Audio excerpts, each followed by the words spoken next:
Hi everyone, welcome to Organic Creations. I hope you all are doing fine today. So today I'm come here, to discuss a very different topic altogether. I have posted a lot of videos on how to make cold process soaps. I have made a couple of them. I'm sure most of you must have viewed them already.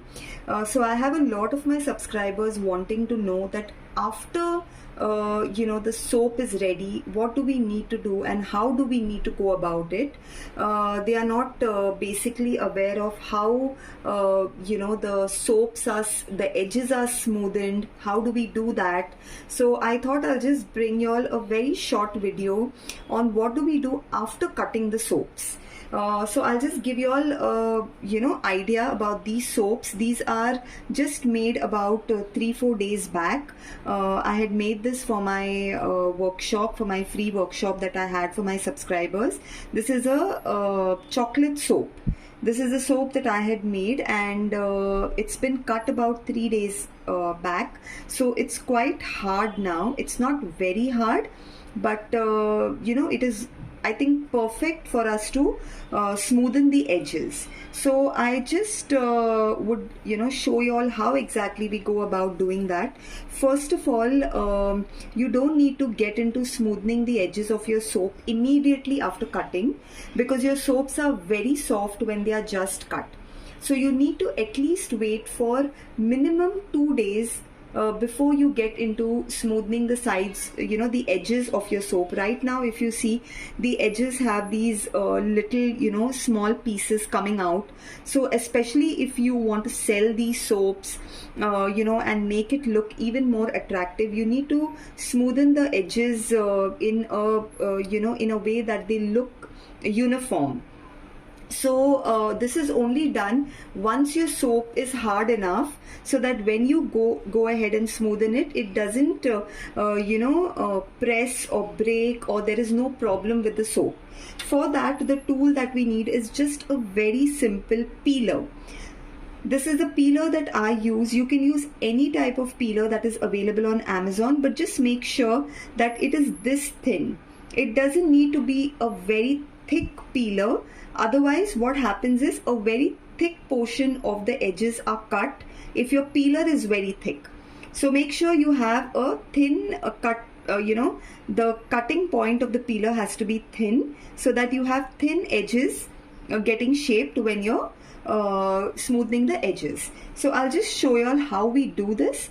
Now we go ahead and just hold our peeler, and with a very light hand. You don't need to be very hard on this, because if you do it very hard, you will not get a smooth line.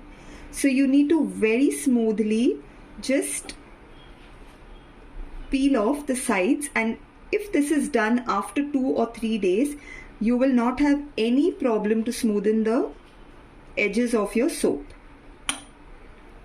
It will happen very nicely, very uniformly, because it's quite hard now. So this is how your soap looks. Now, if you can see the difference between a soap that the edges are smoothened and the one which is not, you can see, I'm sure you can make out the difference between them.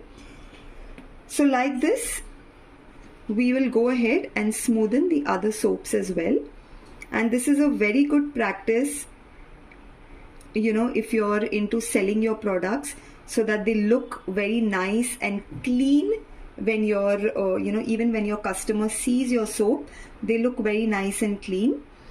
And also whatever is being cut, these pieces, this is not, you don't need to throw them.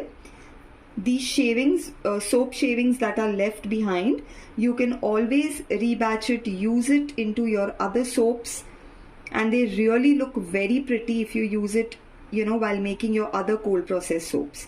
So you can just keep a different container altogether, where you can collect all these small bits and pieces that are left behind.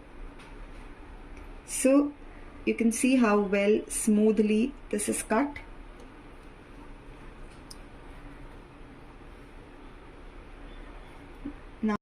Okay, so now I have smoothened the edges of all my soaps here that we have, and this is what is left behind. This is what is left, which I will be saving this. I will be keeping this. I'm not going to throw this out. For people who don't want to use it in their other soaps, can also make a nice ball of this and use it as a tester. Once your soaps are cured, just to check the pH, you can just use it as a tester as well. So you don't need to throw this off. Now, for the people who want to have their branding on the soap, like, they want to have their stamp or name on their soap, the ones who are into selling, I will show you how we do a regular stamping on the soap. The stamping is preferably done before the soap gets very hard. You have to make sure that your soap is not very hard and the stamp can fit in beautifully. It can enter in the soap and leave the stamp there. Because if you do it after about a week or so, your soaps tend to be very hard and it's very difficult to stamp it at that point of time. So now I will just show you how do we stamp this. You just need to keep this down here. You just need to take your stamp. I have a normal stamp here. It's not a very fancy one. It's a very simple and a normal stamp. And you have to just place your stamp here. You have to make sure you're placing it correctly. Okay, so you'll just give it a tap, after pressing this stamp on your soap, and then you will gently remove it. So this is how you will get your name on your soap. This is how you can stamp your soaps. So, I would suggest stamping your soaps on the next day itself. We are still a little late in stamping our soap. So, it was a little difficult for me to stamp this, though it has, it has come out well. But what happens is you need to apply extra pressure when your soap is already got hard. So I would suggest if anyone wants to stamp their soaps, they should do it immediately the next day. And for smoothing the edges and the sides, after 2 days you can go ahead and do that. That will really make your soaps look very nice. In fact, you all can even go ahead and smoothen this portion, because you generally have the leftover parts up. So if you have a look at the soap now, it gives you a very nice and a polished look once you have stamped it and once you have smoothened the edges. So friends, I hope you found this video helpful, especially the ones who really don't know what they need to do once their soaps are cut, how they need to shape and smoothen them, how they need to stamp them. So I hope you found this video helpful, and if you do like my videos, if you do like my knowledge that I share with you all, please do like and subscribe to my channel and do share it with your friends as well. Thank you so much, friends. Bye.